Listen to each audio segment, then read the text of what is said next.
good characters with really good matchups overall under his belt. And it looks like we're going to be starting with the Mega Man here today to open up Defend the North 2017 Top 8.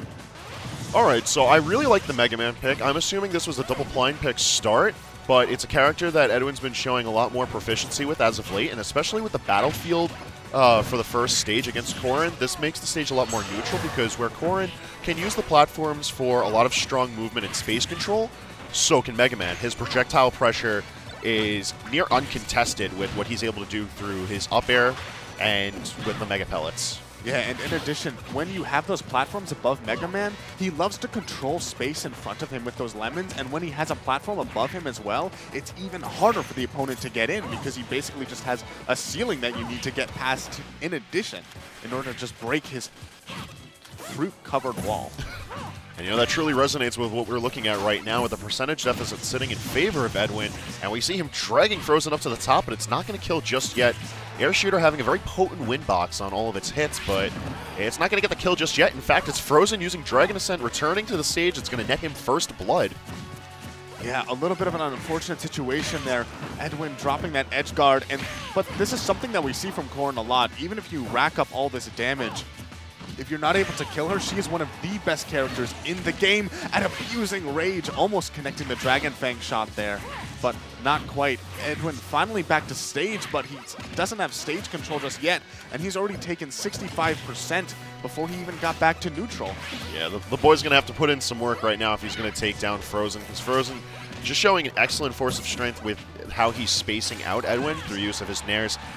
And the Dragon Legend, it's going to be that forward smash that manages to take game one in favor of Frozen.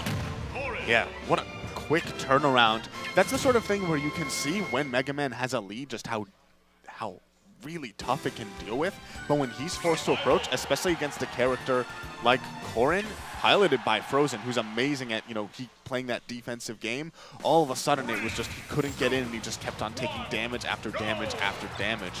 So in this game 2 here, I think it'll be really important to see whether he's able to maintain the defensive play that he had at the beginning. And, he had that unfortunate drop due to that edge guard. So maybe this time we'll be able to see the defensive just game plan work out a little better for him. Yeah, getting this run back on Battlefield I feel is really important just because it is still a good stage for Edwin, and we saw that from how well he opened up game 1. Although, it seems he's taking a bit more of a lax approach to the beginning of Game 2, still managing to pressure Frozen, but not going about as in. That being said, Frozen is matching him with percentages, but a slight lead. Edwin's going to see how long he can hold this, and if he can make sure he transitions that into powerful stage control, because, as you already mentioned, Mega Man's a very momentum-based character. However, Corrin, as we've already seen, a great character for being able to just snatch that momentum away. Oh yeah, and another thing, probably one of the problems with Battlefield that Edwin has been struggling with a little bit is when he gets stuck on those platforms. Both characters actually do not want to be on top of the opponent. Mega Man with his up airs and Corrin just with her crazy coverage on those top platforms. And so where on the stage you are matters so much, and the Dragon Fang closing out that first stock, and Edwin once again has to mount a comeback against Frozen here. Although it's certainly looking like a lot more daunting of a task now with Frozen just running away with all the momentum. Edwin really not having been able to find his bearings here in Game 2. And Frozen's been doing a fantastic job of spacing out and timing his strong aerials. Like, Edwin is not able to break through this wall. Yes.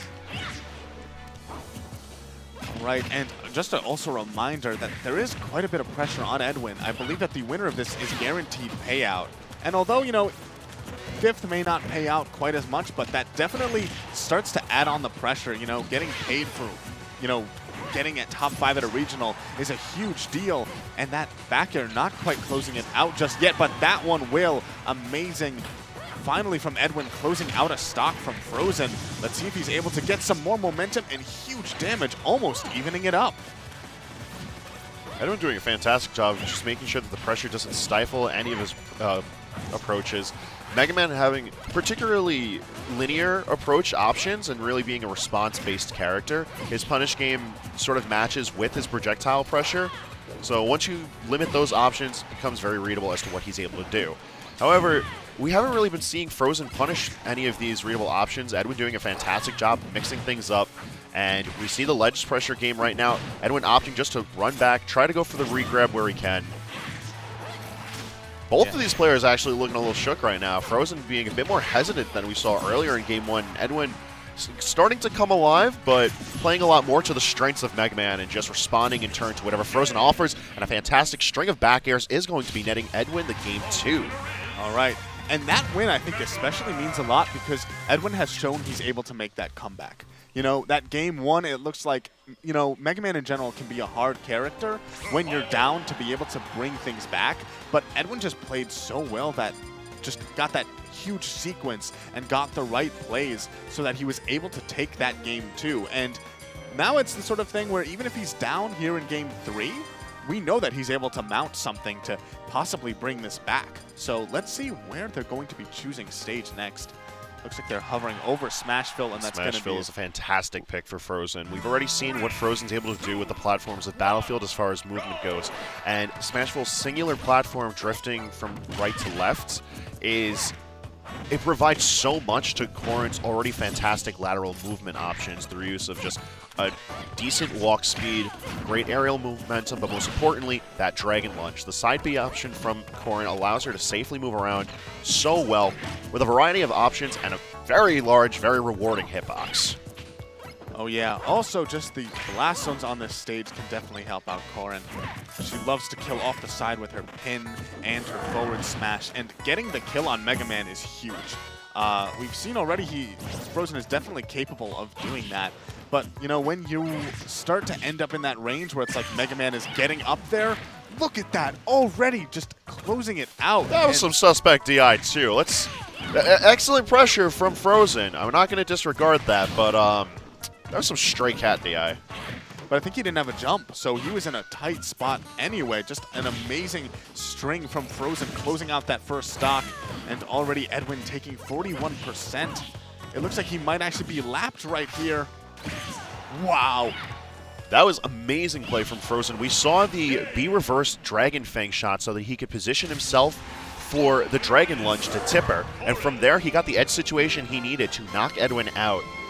That really goes to show that just Corrin